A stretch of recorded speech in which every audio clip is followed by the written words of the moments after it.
एक गांव में एक राजेश नाम का छोटा लड़का था जो अपनी दादी के साथ रहता था। राजेश हर सुबह भगवान शिव की पूजा करता और फिर लोगों के बीच प्रसादियां बांटता। राजेश के पास सब्जी की एक छोटा सा दुकान भी था जहां राजेश बैठकर लोगों के साथ अच्छे व्यवहार से सब्जियां बेचता। गोलू काका, आज आप इतने उदास क्यों लग रहे हो और ना ही कुछ बोल रहे हो? बेटे, मुझे कुछ सब्जियां लेना था पर मेरे पास तो एक भी रुपया नहीं है। अब मैं क्या करूं? तो क्या हुआ गोलू काका, कोई बात नहीं है। आज मेरे दुकान से आप सब्जियां ले जाइए, मुझे कल ही रुपया देना।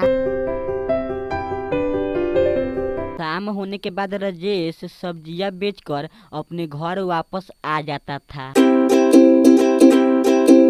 बेटे, तुम अपने खान पान पर भी ध्यान दो और इतने लेट से घर मत आया करो। देखो तो मैं तुम्हारे लिए खाना तैयार करके कब से ही इंतजार कर रही हूँ। दादी माँ, आप अपने खान पान पर ध्यान दीजिए, मैं तो एकदम ही सही हूँ। धीरे धीरे राजेश के बारे में गांव के लोग आपस में बातचीत करने लगे। हाँ गोलू भैया, तुम सही कह रहे हो। राजेश एक बहुत ही अच्छा लड़का है। वो किसी के बारे में बुरा नहीं सोचता है और ना ही कभी बुरा काम करता है। राजेश के बारे में ऐसा बात सुनकर वहाँ खड़े हुए नवीन तुरंत ही राजेश के घर के पीछे छुप जाता है और राजेश को बर्बाद करने के लिए उपाय सोचने लगता है। देखो बेटा, मैं प्रसादी और पूजा की सामग्री यहाँ रख दी हूँ और अब मैं खेत में फसल देखने जा रही हूँ। तब तक तुम नहा धोआ कर पूजा कर लेना। ठीक है दादी माँ, आप जाइए, मैं अभी जा रहा हूँ नहा कर पूजा करने। राजेश जैसे ही नहाने के लिए घर से निकलता है कि नवीन तुरंत ही राजेश के घर में घुस जाता है। मैं तो राजेश के प्रसाद में जहर मिला दिया। अब देखो गांव वाले राजेश का कैसा हालत बिगाड़ देते हैं।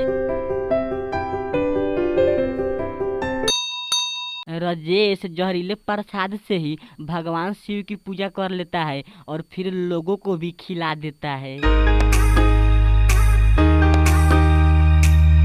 फिर कुछ देर बाद एक तांत्रिक जहरीले प्रसाद के बारे में राजेश को सब कुछ ही बता देता है।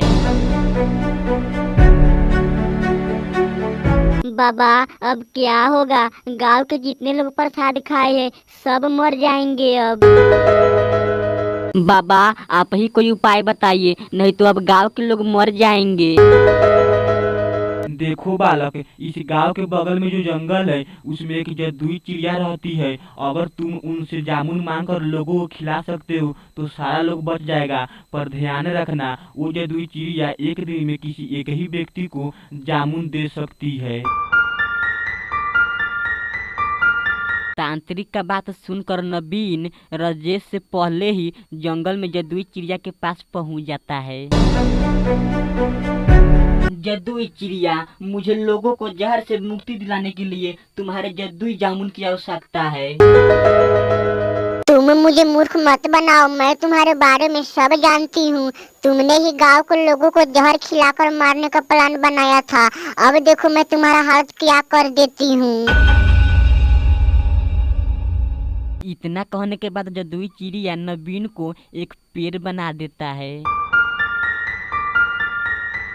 फिर कुछ देर बाद राजेश भी जदुई चिड़िया के पास आ जाता है।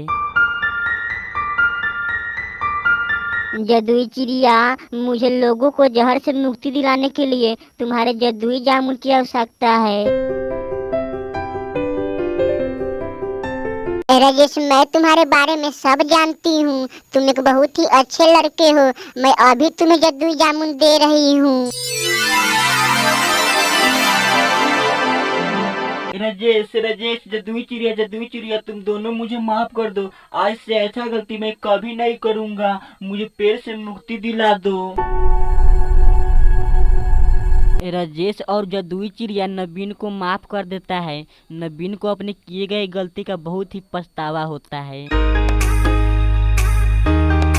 अब राजेश जदुई जामुन को गांव में लेकर आता है और लोगों को जामुन खिलाकर मरने से बचा लेता है। फिर राजेश खुशी खुशी अपने सब्जी की दुकान पर बैठकर सब्जी बेचने लगते हैं।